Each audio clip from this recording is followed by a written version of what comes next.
Namaste, Jai Bharat. If you ask whether or not Pakistan has industries, of course they have a great industry. The most vibrant industry of Pakistan is terrorism. Therefore, they not only create terrorism, they export also terrorism. You look at the lists of the terrorist outfits, there are many. I don't remember all the terrorist outfits, but something that concerns Bharat I do remember. Lashkar-e-Tayyaba, then Jaish-e-Muhammad, many such like that, and so many names that you don't remember so often. So they have this industry of terrorism, and they do export terrorism all over the world. Primarily, their target of export, their market was primarily basically Bharat, because they were nurtured to hate Bharat, trained to hate Bharat, and trained to do anything against Bharat. This is a kind of society they have developed themselves into. Of course, they've lost all their kinds of whatever identities they have is non-existent these days. So, but then of late, what happened? This terrorist export received some kind of setback. See, with the changing global geopolitics, the terrorist export is not that functioning, especially when the Hamas rather went extinct. I'm sure that their elements will still remain. Given opportunity, they will come up. But maybe but Hamas and Hezbollah, these people now just gone away from the scene. Yeah, they're not on the stage anymore. They're behind. Must have gone behind, but then they will come back when given a time and opportunity. That's one thing for sure. They'll come back. But then our fundamental duty is not to facilitate such returns. So this is what happened. Now it really appears that once the export commodity is not getting transported, they remain in the factories where they are produced, and then they have a nature of killing one another. That's a kind of thing they have, and they're doing that. Except the Baluch Liberation Army, all other outfits are fighting one another. The Pakistani army itself is a product of terrorism, and they kill one another. Let's look at this very interesting situation. The train was hijacked, and then the Pakistan officially says that we have rescued all women, children, etc. We know that the women and children were let off by the Baluch people, because they are not terrorists per se. I would like to call them as freedom fighters, because they have a legitimate reason. They have a reason to ask for freedom, because they were never a part of Pakistan. It was only forcibly annexed. They really had an idea of joining Bharat, but that time our Prime Minister, in his immense wisdom, refused to entertain that thoughts of Balochistan joining Bharat. But they remained independent for at least a few months after 47, and then of course Pakistani army captured them. That's of course is invasion. That's explicit invasion and annexion. And from that time onwards, they were longing for the independence, the Balochi independence. Now there's a difference between Pakistan per se and Balochis. Let's say when you say Pakistan, it's a predominantly the identity lost Punjabis. I say identity lost Punjabis in the sense that those in Pakistan who claim themselves, who call themselves Punjabis, have no identity of Punjabis. Punjabis are with us in Bharat. They have a culture, and once they have changed to Pakistan, they don't entertain their culture, they don't teach their culture, they don't learn their culture, they forgot their culture, they now don't have. They've lost it entirely. In its entirety, they lost the Punjabi culture. So you just can't call them as Punjabis anymore. Even for namesake, you can't call them as Punjabis. They're a kind of hybrid who has no identity. But then they have the habit of shouting and saying that we are that, we are that, we are that. Okay, that's one thing.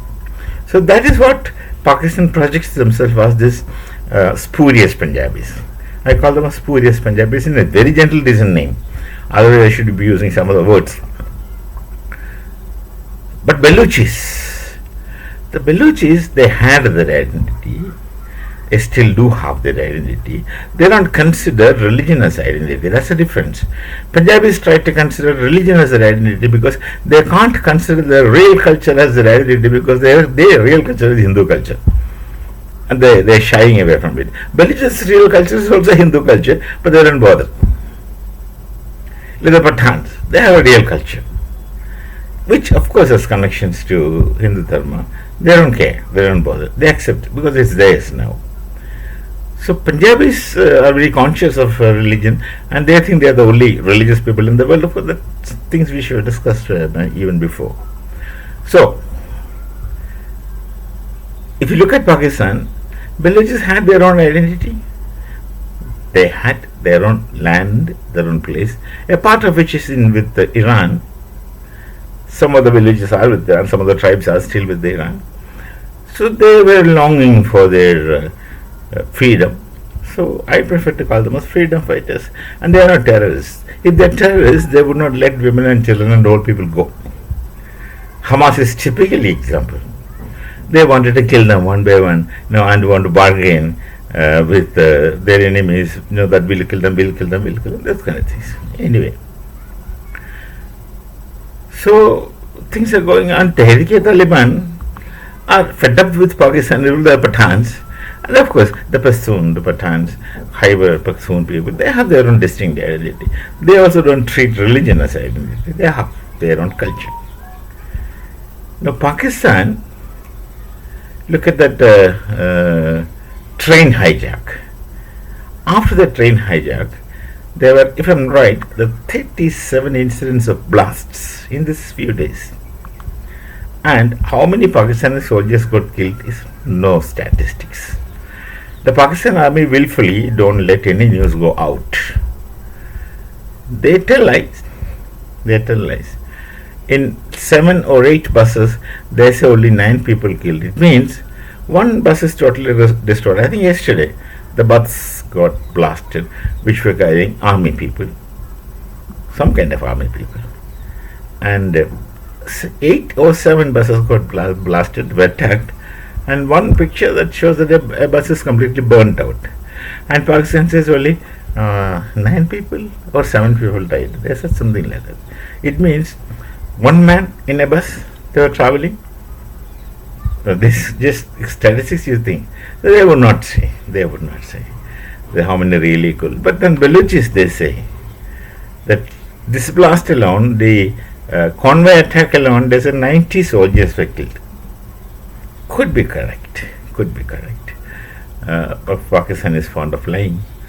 You see to what extent Pakistan had been deceitful with Bharat, and how much they were lying to Bharat. See, there was this Bombay Taj Hotel attack by terrorists, sponsored, programmed, and produced and projected from Pakistan and sent to Bharat.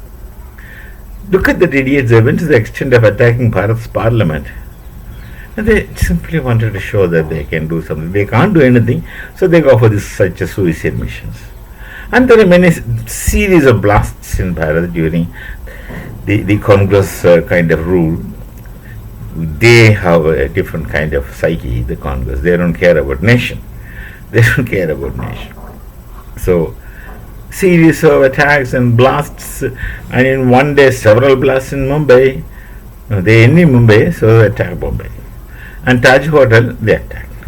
All this. So our agencies, they gathered the information about all the involved terrorists, and the list were handed over to Pakistan, and Pakistan blissfully says, no, we don't know all those people. They don't live in Pakistan. Even Dawood Ibrahim is also not living in Pakistan according to them. Osama Laden was also not living in Pakistan according to them. But then, Americans created Osama Laden from somewhere, put them in Pakistan and took him and, evaporated him. No one knows where is dead bodies, or else they would make some, what's it called? Some kind of. There's a terminology in them for this. What do you call? So where the person is buried, something they do it anyway. So they keep telling very established lies, and they were enjoying this. They're acting innocent to make fools out of you, saying that nobody is here. There's no such person in Pakistan. We don't know anything about such things. We are innocent. Then things were happening. Some gunmen used to kill them. Then they started crying. It means these people were there. Till a moment ago, they were till a moment ago, they were telling, these people are not with us. To the extent they are not our people. When some unknown people kill them, then they say, this India is behind, Bharat is behind it. Similarly, for all the activities, now Pakistan blames all the Baluchi activities, they say Bharat is behind it, or Afghanistan is behind it. Look at that. These people make religion a show. If religion is any problem, how can we Hindus have exceptionally good relations with the Sharia ruled Afghanis? That is cultural connection. It's simply cultural connection. We have historical relations with Pathans. No matter what kind of rule, we don't approve of Sharia rule.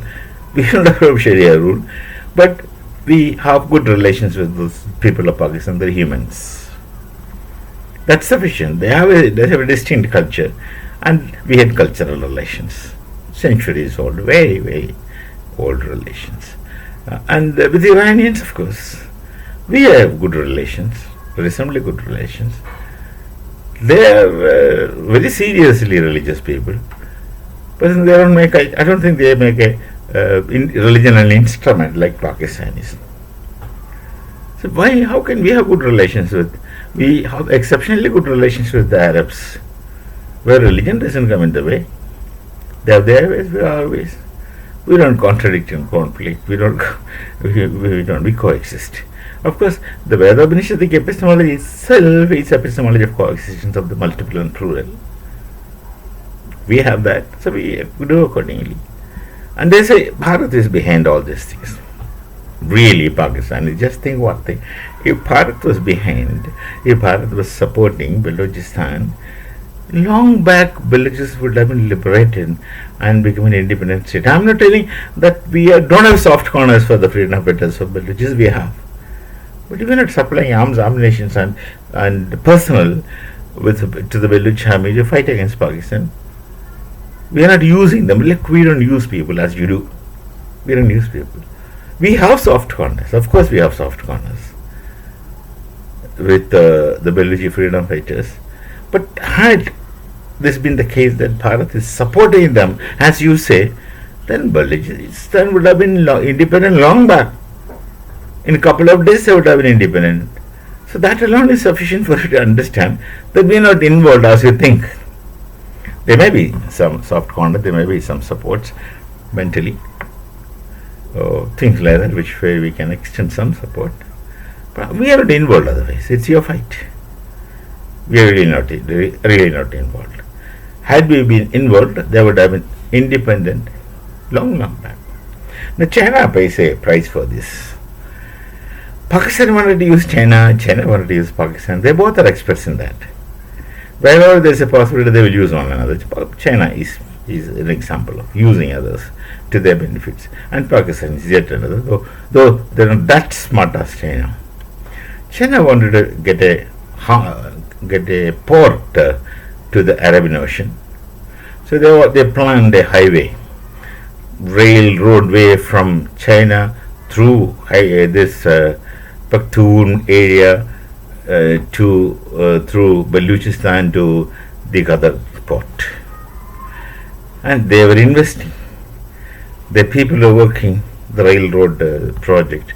The whole thing came to standstill because the Pathans were against it, Baluchis were against it. That could not take place. China's interest is trading, making duplicate things which may not last long, but then they sell cheap. They do have very technologically very, very powerful people with them. They invest, they do a lot of advancement in technology, science and technology, they do. But I don't know to what extent is their human qualities, their laborers' qualities, that's their problem. But then, but they're very advanced, undoubtedly very advanced, economically also very advanced. So they would want to expand. They have this bad habit of taking the neighbor's property. That's why we find it's difficult. With the administration, I always say with the people of China, Bharat have no problem, no relations. We have cultural affinities. We are culturally connected. And centuries and centuries of all the people to people relations with China and Bharat. It's only because this communist regime which turned into authoritarian dictatorship, the problem happens with Bharat. Otherwise, we could have had excellent relations with China, and once upon a time we trusted them. Now, of course, we don't trust them anymore.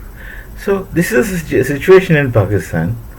Things are out of control. If we had been helping, Balochistan would have been independent. By the time we finish our talking, they would have established their own democratic government. If should they go for democracy, as I understand. So, let's see. We'll meet with some other thought. Until then, it is Namaste. Jai Bharat and Jai Sri Ram.